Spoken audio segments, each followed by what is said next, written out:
लेकिन ये हिरोशिमा में हो रहा है जहाँ पे सारी बात न्यूक्लियर वेपन का इस्तेमाल हुआ था। मेरा ख्याल है इंडिया जो है उसने एनपीटी साइन नहीं की हुई।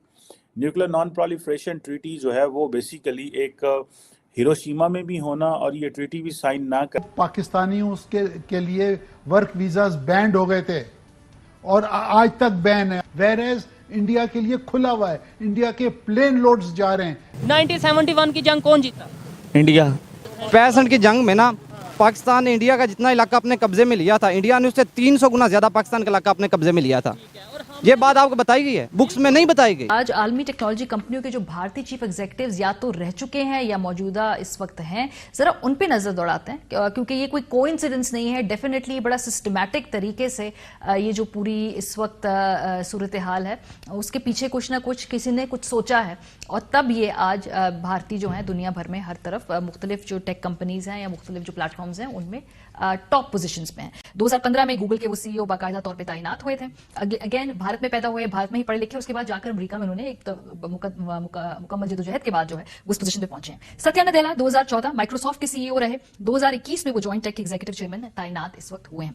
अरविंद कृष्णा आईबीएम के सीईओ हैं 2020 से, शंतानु नारायण 2007 से एडोब के सीईओ हैं, अंजलि सूद 2017 से वीडियो प्लेटफॉर्म जो वाईमियो है उसकी सीईओ है, संजय मेहरोत्रा माइक्रोन टेक्नोलॉजी के सीईओ है, उससे कभी वो वेस्टर्न डिजिटल के बानी और सीईओ भी रह चुके हैं। अमन बुटानी जो है वो वेब होस्टिंग कंपनी के सीईओ हैं, Nikesh Arora cyber security company जो है उसके सीईओ हैं। ये कोइंसिडेंस तो नहीं है ना कि इस वक्त बहुत सारी जो बड़ी बड़ी इस वक्त कंपनियां हैं वहां पर भारतीय सीईओज हैं या बिल्कुल ये कोइंसिडेंस नहीं है।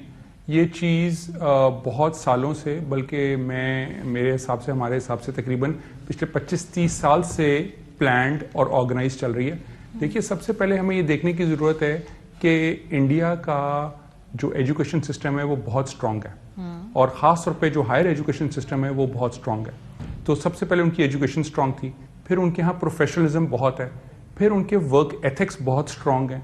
इन तीनों चीज़ों के साथ साथ जो उनको सबसे बड़ा बेनिफिट है कि वहाँ साइज बहुत है, बहुत ज़्यादा पॉपुलेशन है। हम इस चीज़ में कुछ तकरीबन 15-20 साल कम से कम पीछे हैं। अच्छा। मगर इसमें एक चीज़ ऐड करता चलूँ कि पाकिस्तान पीछे ज़रूर है मगर हम लीप फ्रॉग कर सकते हैं, हम बहुत जल्दी आगे जा सकते हैं। जब वजीर आजम होते थे तो सारा टाइम मोदी को गालियां देते थे, वो मोदी G7 जा रहा है इस सैटरडे संडे को।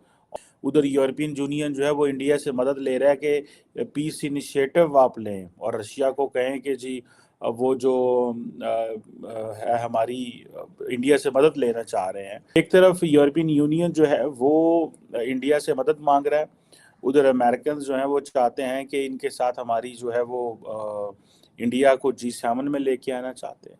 ठीक है जनाब। और पाकिस्तान जो है वो अपनी, जिसे वो कहते हैं ना, लड़ाई की आबोताब पे लगा हुआ है। लेकिन ये हिरोशिमा में हो रहा है जहाँ पे सारी बात न्यूक्लियर वेपन का इस्तेमाल हुआ था। लास्ट टाइम कहा जाता है कि जो इंडियन प्राइम मिनिस्टर ने हिरोशिमा का विजिट किया था वो आई थिंक 1945 था, जब जवाहरलाल नेहरू ने 1957 में विजिट किया था अटैक के, जारी बात है काफ़ी साल बाद। अब मोदी जो हैं ये भी पहुंच रहे हैं 19 मई को G7 की समिट अटेंड करने। अब ये इमेजिन करें कि ये क्या ऑप्टिक्स हैं, सिर्फ आप ऑप्टिक्स को देखें, ठीक है जी। और वहाँ पे बैठ के मोदी साहब क्या करेंगे जी, सिग्निफिकेंस पे बात करेंगे जी कि इंडिया वो मुल्क है जो न्यूक्लियर नॉन प्रोलिफरेशन ट्रीटी को जो है ना उसने उसकी साइन तो नहीं किया हुआ लेकिन नॉन प्रोलिफरेशन की हमायत करता है। ठीक है जी। और आपको पता है कि इन जितने ममालिक हैं इनमें से मेरा ख्याल है इंडिया जो है उसने एनपीटी साइन नहीं की हुई। न्यूक्लियर नॉन प्रोलिफरेशन ट्रीटी जो है वो बेसिकली एक हिरोशिमा में भी होना और ये ट्रीटी भी साइन ना करना। उस वक्त मैं आपको बता दूं, बहुत सारे लोगों को जिनको नहीं पता कि जो एनपीटी है, न्यूक्लियर नॉन प्रोलिफरेशन जो ट्रीटी है, चाहते थे कि जिन ममालिक ने 1967 से पहले न्यूक्लियर वेपन्स एक्वायर कर लिए हैं वो डी ज्योरे न्यूक्लियर वेपन स्टेट है। और जिन ममालिक ने 1969 से आई थिंक बाद जब ये ट्रीटी इन्फोर्स होगी, 67 में आई थिंक ये ट्रीटी आई थी, 69 में ये इन्फोर्स हो गई, उसके बाद जिन ममालिक ने न्यूक्लियर वेपन्स एक्वायर किए हैं ये de facto nuclear weapon state है। और इंडिया ने भी कभी एनपीटी साइन नहीं की, पाकिस्तान ने भी साइन नहीं की। और बेसिकली इस ट्रीटी को साइन करवाने का मकसद ये है ताकि जो स्टेट्स हैं वो न्यूक्लियर वेपन्स एक्वायर ना करें। मेरा ख्याल है उसने, क्या नाम है उसका, नॉर्थ कोरिया ने ये साइन की थी लेकिन हर ट्रीटी का एक होता है कि विड्रॉल क्लॉज होता है इसके अंदर, कि आप कोई ट्रीटी छोड़ना चाहते हैं, तो आई थिंक नॉर्थ कोरिया ने उससे विड्रॉ कर लिया था। सो अब आप इमेजिन करें, आई थिंक ईरान ने भी साइन की हुई है एनपीटी। सो अब इमेजिन ये कर लें कि इंडिया, जिसके ऊपर अमेरिका ने बड़ा प्रेशर डाला कि एनपीटी साइन करे, और मज़े की बात है अगर आप थोड़ा माजी में चले जाएं, बैक इन 90s, तो उस वक्त comprehensive test ban treaty, CTBT, NPT, ये बड़ा शोर मचता था। और ये जो है वो जो अमेरिका था लोगों को, मुल्कों को कहता था कि ये न्यूक्लियर वेपन एक्वायर ना करें। लेकिन इंडिया ने भी साइन नहीं किए, पाकिस्तान ने भी साइन नहीं किया, और हम ये कहते थे पहले इंडिया करे, इंडिया कहता था पहले पाकिस्तान करे, और इसी इसना में हमने न्यूक्लियर वेपन्स दोनों मुल्कों ने एक्वायर कर लिए। अब जो क्वेश्चन आता है, जो कि बड़ा इंपॉर्टेंट क्वेश्चन है, वो ये है कि प्राइम मिनिस्टर मोदी जो है वहाँ पे, और वो जाएंगे और जाके इंडिया, वैसे जापान के अंदर ये डिस्कशन हो रही है, मैं आपको ये भी बता दूं, बिकॉज आई वाज रीडिंग कि जी प्राइम मिनिस्टर मोदी वहाँ पे जा रहे हैं, हिरोशिमा बड़ा इम्पोर्टेंट है, इंडिया ने न्यूक्लियर टेस्ट भी किए हुए हैं, और दिल्ली जो है उसने एनपीटी साइन नहीं की हुई, ये वो, तो लेकिन G7 इस दुनिया के सबसे ताकतवर 7 देशों का समूह है और ये हर साल इसका समिट होता है और इस पर कुछ बड़े फैसले लिए जाते हैं। इसके पहले ये G8 हुआ करता था जिसमें रशिया भी शामिल था। अब रशिया को इन देशों ने निकाल कर इस ग्रुप का नाम G7 कर दिया है